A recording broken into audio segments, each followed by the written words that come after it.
Halo pendengar podcast Parlemen dimanapun Anda berada, kembali lagi bersama kami di channel Podcast Parlemen, sebuah ruang di mana kita bisa membicarakan banyak hal soal capaian kerja kinerja legislatif, mulai dari produk perundang-undangan, budgeting, hingga pengawasan. Di episode kali ini kita akan membahas tema terkait soal transformasi digital dan juga rencana Undang-Undang Data Perlindungan Pribadi. Bersama kita telah hadir seorang anggota legislatif bernama Bang Niko Siahaan. Halo Bang, apa kabar? Baik, sehat semua. Alhamdulillah. Terima kasih. Gimana nih hari-harinya di legislatif nih Bang? Baik, ya seperti biasa dipenuhi dengan tugas-tugas rapat-rapat di Komisi 1. Mantap. Jadi Bang. urusan digitalisasi ini ya jadi urusan kita juga lah. Iya, Komisi 1 kan Komisi membawahi 1. Kominfo. Ya, bermitra dengan Kominfo. Nah, ngomong-ngomong soal transformasi digital nih Bang. Indonesia kan termasuk pengguna paling kecil gitu ya, istilahnya smartphone lah. Dia kan masuk dalam rangkaian digitalisasi dalam teorinya. Ya. Nah, kira-kira Indonesia ini punya imajinasi apa nih Bang tentang transformasi digital yang juga digaungi sama Presiden Joko Widodo ini? Baik. Kalau kita bilang transformasi digital sesuai dengan janji kampanye Pak Jokowi itu sudah disiapkan tol langit ya, tol langit itu serius ya. Ada satelit ya, kemudian juga pembuatan atau pembagian pendistribusian secara merata internet di seluruh Indonesia ya kan.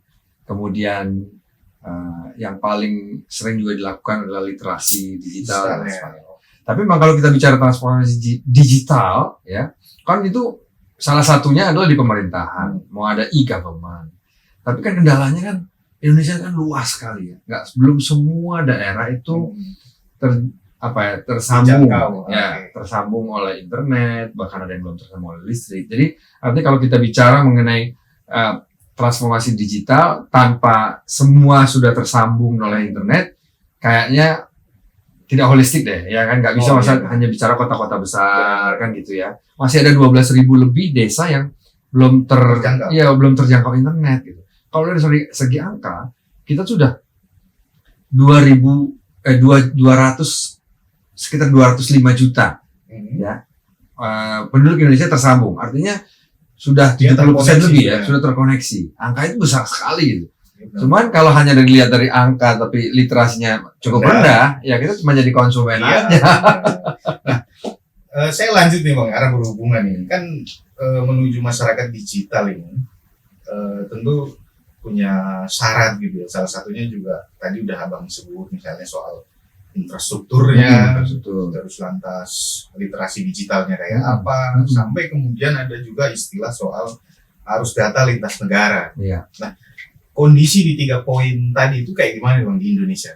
Nah, kalau pertama soal infrastruktur yang udah mau disiapin. Iya, infrastruktur. Ini anggaran Kominfo ini masuk dalam fungsi anggaran. Itu melesat ya dari tahun 2019 ketika periode kedua Pak Jokowi, itu dari 5 triliun naik menjadi 11 triliun, naik dari 22 triliun. Artinya secara serius pemerintah menggelontorkan uang. Untuk apa? Sebagian besar untuk pembangunan itu tuh. Infrastruktur masyarakat digital. Betul, dan kemudian literasi tadi. Karena mengkhawatirkan literasi kita. Literasi digital kita atau kita yang cakap gitu. Jadi kalau kita buka semua apapun alat pintar yang ada di tangan kita atau di hadapan kita, itu tuh baru bisa menggunakan 5-10%. Sementara banyak sekali hal produktif yang bisa dikerjakan dan digali. Sementara kita masih konsumen aja, nonton aja, masih satu arah gitu. Jadi ternyata literasi digital kita ini termasuk cukup rendah ya? Masih cukup rendah. Literasi digital itu ada beberapa. Yang pertama ada skill ya. Kalau skill ya generasi yang akan membuktikan nanti ya generasi yang akan membuktikan. Kemudian ada kultur, ya digital kultur. Nah ini artinya ini menuju digital kulturnya sama dengan mirip dengan transformasi digital, di mana segala sesuatu yang tadinya analog jadi digital, ya kebiasaan merubah itu, ya kan? Semuanya jadi menggunakan yang tadinya menggunakan kertas, sekarang jadi tanpa kertas, paperless. Mindset seperti ini bagian dari digital kultur digital atau digital culture. Yang dua lagi ini nih, kita juga masih dianggap digital etik. Etika dalam berdigital ini. Wah, Indonesia itu adalah dikenal sebagai netizen terjulit. Ya kan? Kemarin Perdana Menteri Australia aja, gara-gara komennya soal Indonesia mengundang Rusia. Presiden Rusia itu, kemudian dia mengecam keputusan itu, wah, diserang sama netizen sampai kolom komennya ditutup. Oh, dikunci sama Karena dia udah gak tahan lagi diserang oleh netizen Indonesia yang seperti. Dan yang terakhir adalah digital security. Keamanannya ini, bagaimana kita menjaga mempunyai kebiasaan untuk menyimpan di tempat yang tepat, kemudian secara berkala mengganti password dan segala macam. Nah, ini keterampilan ini kita nih masih belum mumpuni ya. Masih belum mumpuni teknologi ini. Iya. Nah, baik Komisi 1 ataupun Kominfo ini punya agenda nggak Bang untuk ngomong edukasi literasi digital ini? Atau punya program tentang itu? Anggarannya besar sekali. Berarti ada triliunan digelontorkan oleh pemerintah untuk anggaran literasi digital. Kita mau mencetak jutaan, ya karena kita sudah penduduk kita 270 juta ya. Kalau jutaan itu sebenarnya sedikit ya karena masih 6 juta ya kan, baru berapa persennya. Baru mau mencetak sekitar 6 juta masyarakat Indonesia yang lebih cakap digital lagi. Apalagi sekarang percepatan era digital di sekarang ini dengan pandemi kemarin itu eksponensial sekali gitu. Yang tadinya kita sebenarnya yang namanya zoom-zooman istilah anak sekarangnya webinar itu kan udah dikenal 10 tahun yang lalu. Iya. Kalau perusahaan-perusahaan multinasional mereka istilahnya apa? Saya mau conference dulu nih sama Amerika. Iya. Artinya itu sudah pernah dilaksanakan. Sudah pernah digunakan. Teknologi sudah ada. Karena pandemi COVID tiba-tiba ada percepatan. Semua orang jadi harus bisa menggunakan waktunya untuk bisa dengan teknologi yang lebih mudah dan lebih murah untuk bisa bertemu secara digital. Iya benar-benar. Nah, satu lagi tadi tuh Bang, ada syarat soal arus data lintas negara yang saya membayangkannya ini terhubung sama keamanan data pribadi nih Bang. Ya. Kalau dibilang mengenai arus data lintas negara, ini sebenarnya terkendala oleh Undang-Undang PDP. Kenapa? Karena mereka ini mau segera membuka arus data ini dengan negara-negara yang sudah seimbang produk hukumnya. Gitu. Ada kuisi ya. Berhubungan dengan ekonomi digital pada akhirnya. Exactly ya. Kalau kita belum punya, mereka juga nggak bisa menjamin bahwa perusahaan-perusahaan atau bahkan negara mau melakukan pertukaran data antar negara. Karena kalau data ini sampai ke Indonesia tidak dijamin keamanannya, kan gitu kan? Siapa yang mau? Karena di negara mereka diharuskan untuk menjaga data itu, dan kalau ada pergerakan atau migrasi harus atas sepengetahuan si pemilik data.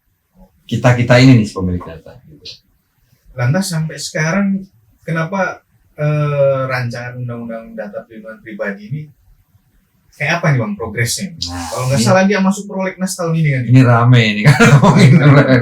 Jadi perlindungan data pribadi ini sebenarnya adalah undang-undang lain ya mengenai data di Indonesia. Kalau undang-undang mengenai mengambil data tanpa izin sudah ada tuh di Undang-Undang ITE kan gitu. Iya, udah ada. Masuk di situ ya. Dan kemudian juga sudah ada aturan di Undang-Undang ITE bahwa setiap perusahaan harus menjaga mengelola betul, itu udah ada. Tapi detailnya ada di Undang-Undang Perlindungan Data Pribadi. Lebih detail lagi di situ. Diatur A sampai Z-nya di Undang-Undang Perlindungan Data Pribadi. Mengenai data apa, ya? Data apa yang disebut data sensitif, ya kan? Apakah nama orang tua, ya kan? Kemudian preference sex, apakah itu masuk data sensitif selain keuangan, kesehatan. Kalau NIK itu kan udah tersebar sebenarnya. Karena itu ada di mana? Di Dukcapil kan gitu ya kan. Memang sensitif tapi ada di satu kementerian tersendiri. Data saya ada, data keuangan saya ada di OJK misalnya gitu. Kalau misalnya fenomena-fenomena pencurian data ya, misalnya ada data bocor. Kalau berita-berita tahun lalu sampai beberapa tahun sebelumnya kan misalnya ada BPJS, terus data-data usernya Tokopedia, terus juga saya sempat ada baca itu ada perdagangan gelap di Rusia apa di mana yang dia memperdagangkan data-data masyarakat kita itu, nggak tahu dia curi dari mana dengan Bitcoin penjualannya transaksinya. ini yang berwenang ini nanti siapa ini? Nah. Misalnya di Undang-Undang ITE kan dia udah ada, berarti dia udah terbackup. Ya. Terus tiba-tiba pendetailannya dengan undang-undang yang baru yang mau dibuat ini. Setelah data tadi kita bicara mengenai pemilihan data-data sensitif, kemudian juga harus ada yang namanya consent. Itu yang paling penting dari undang-undang. Consent itu artinya kesadaran pribadi untuk memberikan. Jadi perusahaan atau pengelola data itu nggak boleh melakukan pergerakan apapun dari data yang dia miliki tanpa ada kesadaran atau izin, ya, consent dari si pemilik data. Saya, gitu ya. Saya kalau ada pergerakan, contoh nih, kemarin ada perusahaan besar ya, Gojek dan Tokopedia. Ya. Data saya ada di Gojek, data saya ada di Tokopedia. Begitu masuk jadi Goto, itu kan adalah sebuah perusahaan baru. Contoh nih ya, Perusahaan merger. boleh nggak data Gojeknya dibawa ke Goto? Kalau ada undang-undang PDP itu nggak boleh. Oh, diatur di dalam Harusnya tidak boleh, karena saya kan memberikannya kepada Tokopedia, bukan kepada Goto. perusahaan Gotonya. Iya. Nah, hal-hal seperti ini, ya, ini adalah sebagai contoh yang paling gamblang lah ya. Saya memberikan data saya ke perusahaan bank misalnya. Kok data saya bisa dimiliki oleh perusahaan asuransi yang terafiliasi sama bank? Kan enggak. Saya kan datanya saya berikan untuk saya menabung, kan gitu. Bukan saya berasuransi. Nah, ketika itu berpindah atau diberikan dengan sengaja, itu harus ada konsen dari saya. Nah, itu diatur di undang-undang itu nanti. Berarti undang-undang itu akan melahirkan badan tersendiri. Amanat dari undang-undang itu adalah akan adanya otoritas. Jadi undang-undang ini kan sebenarnya mengacu kepada GDPR, perusahaan undang-undang juga yang bercerita mengenai, yang mengatur mengenai perlindungan data di Uni Eropa di 2016. Nah, di sana dan banyak negara pengelola atau otoritasnya itu adalah badan independen. Dia independen. Independen dia, bukan swasta ya, tapi badan independen yang dibawa pemerintah. Jadi tidak di bawah sebuah kementerian. Kenapa? Ya tadi untuk menjaga independensinya, sama seperti KPK, Ya. sama seperti OJK, sama seperti KY kan gitu ya. Sial, ya. Tujuannya apa? Untuk memperlihatkan kepada masyarakat bahwa badan ini punya independensi tersendiri, tidak di bawah sebuah kementerian atau menjadi kuasi sebuah kementerian gitu. Itu sebenarnya. Jadi ada marwahnya. Karena apa? Ke depan data ini luar biasa Iya. pentingnya gitu loh. Ini kan berarti undang-undang ini penting nih, Bang. Sangat penting. Tapi jalannya kok rada lama ini, Bang. Jadi gini, ini semenjak Obrolan di dalam parlemen ini kayak apa? Jadi ini, gini, Bang? kami ya sebagian besar parlemen ya dari 9 itu saya yakin ada 8 nih ya kan. Karena yang Masih satu sepakat. adalah apa namanya? Fraksi menterinya kan. Yang berpikir bahwa kami harus, karena dalam hal ini pemerintah kan diwakili oleh Menteri Kominfo kan gitu kan. Menteri Kominfo menyatakan bahwa harus dibawa Kominfo. Kami tidak setuju. Kenapa? Karena itu tadi di teman-teman anggota dewan ini nggak setuju kalau Nggak badan langsung yang di bawah memandatkan itu di di bawah kementerian. Kominfo, nggak setuju kami. Kenapa? Ya itu tadi. Pakunya terlalu besar. Sementara independensinya dia, nanti kalau datanya bocor di Kominfo gimana? Masa jeruk makan jeruk ya kan? Nggak mungkin dong. Di Indonesia ini juga ada badan satu lagi, badan siber ini, Bang. Badan Siber dan Sandi Negara. Ya. Nah itu nanti posisinya jadi gimana nih, Bang? Jadi gini, dulu itu kan lembaga Sandi Negara. Ya kan? Sandi ya gitu kan, Cyber. Jadi kemudian digabung menjadi Badan Siber dan Sandi Negara. Secara teknis, kalau menurut saya, kalau disebut Undang-Undang Perlindungan Data Pribadi, harusnya badannya itu lengketnya dengan BSSN justru. BSSN. Iya, karena Kominfo ini sebenarnya bukan hanya informatika, karena dia juga ada government relation di situ. Iya kan? Jadi sebenarnya kayak yang lebih berat di sini adalah si cyber, bukan hanya menangkal saja, tapi juga mempersiapkan segala sesuatu, ya, yang namanya ekosistem keamanan digital itu. Itu harusnya ada di badan siber sebenarnya. Kalau menurut saya, menurut kami. Jadi badan ini sebenarnya sangat cocok untuk menjadi otoritas. Gitu. Berarti kalau misalnya undang-undang ini ketuk palu, sementara di dalam klausa pasal ada amanat soal badan yang mengatur ini bisa dia bikin baru atau langsung diletakkan? Kalau dibilangkan ini, kita sempat ngobrol. wakil pemerintah, Hmm. baik itu dirjen maupun menteri, selalu menyatakan bahwa pemerintah nggak mau membuat badan baru, gitu ya. Ya sudah, pakai badan yang sudah ada Yang nggak saja. ada, benar. Yang paling berkaitan ya itu adalah Badan Siber dan Siber Sandi tadi. Negara. Tapi masih tarik-tarikan nih. Menurut saya, kenapa harus tarik-tarikan? Ada apa? Kan kita jadi berpikir, ada apa dengan otoritas sehingga kok nggak mau dikasih ke badan yang lebih independen? Kami khawatir ada apanya kan gitu, ya kan? Ada apanya? Harusnya menurut kita fair saja diberikan kepada badan yang lebih independen. Tapi yang jelas DPR dan pemerintah punya komitmen untuk Jelas. untuk palu undang-undang. Jelas. Sebetulnya ini sangat bermanfaat buat masyarakat gitu Sangat. ya, yang Jadi, seringkali dirugikan. Apa dengan yang hal paling tadi selain arus data tadi, Ah. ya, selain arus data tadi, kita juga berbicara mengenai kepercayaan terhadap dunia digital. Begitu ada badan ini dan jelas tugasnya sebagai wasit jelas, ya, kita tidak meragukan independensinya, ya, dia bukan berat sebelah, dia nggak berat ke pemerintah, dia nggak berat ke swasta, dia nggak berat ke siapa. Dengan ada independensinya ini, kita makin percaya, masyarakat juga semakin percaya. Oh, bahwa ini ada wasitnya yang jelas, gitu. Sebenarnya dengan semakin tingginya kepercayaan terhadap dunia digital, perkembangan dunia digital pasti akan melesat, Iya, benar. gitu. Karena intinya dunia digital kan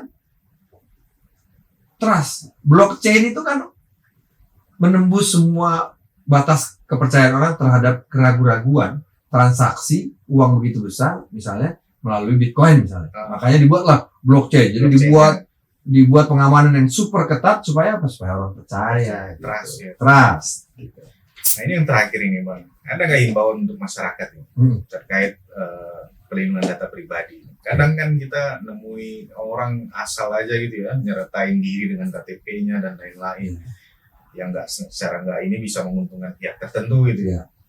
Ada nggak Bang himbauan untuk masyarakat ini? Nah, kalau kita bicara mengenai tadi literasi ya, ini nomor satu yang selalu kita bilang.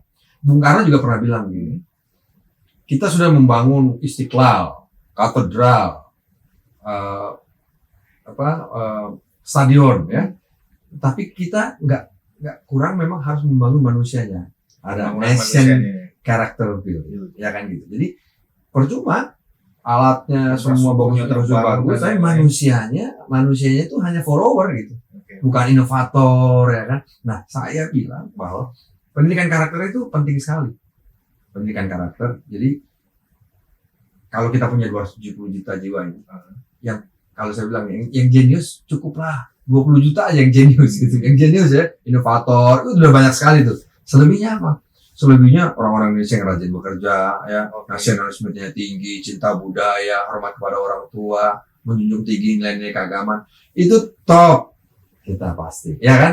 Nah, balik lagi mengenai literasi tadi. Jadi dengan Bakti dan teman-teman Kominfo yang sudah membangun ya bawah laut, ya kan, melalui microwave, melalui tower, kalau orang-orang yang menerima informasi satu arah itu nggak terampil ya, nggak bisa menjaga keamanan datanya, nggak punya etik, ya kan, nggak punya kemampuan mengelola, ya kan, begitu ya, literasi tadi nggak terampil. Jadi akhirnya kita jadi konsumen aja. Kita adalah a huge market, 270 juta. Tahun 2030 it's gonna be 350 juta penduduk Indonesia, bayangin aja, ya, yang jadi market, yang pasar yang luar biasa. Orang-orang di luar nggak mau Indonesia menjadi lebih terampil, tapi ini adalah tugas kita. Pemerintahan Jokowi di yang pertama mentalnya katanya, ya kan, membangun mental. Sekarang membangun manusianya, kan gitu kan, membangun SDM-nya. Nah, ini sebenarnya platform 10 tahun ini sangat baik ya untuk dipakai untuk pemerintahan berikutnya 5-10 tahun ke depan. Jadi udah ada platform yang cukup baik, jangan lengah. Itu. Benar. Oke, makasih nih Bang atas penjelasannya ini, Bang. Enggak apa ya, teman-teman pendengar podcast parlemen ini bisa ngambil pelajaran kalau misalnya ya dalam dunia digital ini ya kita nggak cuma make gitu, harus paham juga ngolahnya kayak apa, memanfaatkannya, sampai soal bicara security-nya kayak apa. Harus jadi produktif, Mas. Iya benar. Kalau enggak ya benar-benar jadi pasar aja kita ini, Iya, produk-produk pasar. dari luar. Dikasih produk apa aja kita beli. Iya. Oke, makasih Bang Niko ini atas Sama-sama penjelasannya. Ken. Makasih. Mendengar podcast parlemen dimanapun Anda berada, begitu segar pembicaraan kita dengan Bang Niko ini, tapi waktu juga lah yang membatasi kita. Semoga teman-teman tetap sehat, selalu pantengin channel podcast parlemen di platform Spotify. Sampai jumpa. Thank you Bang ya. Sama-sama. Sukses Siap. terus. Siap. Podcast Parlemen.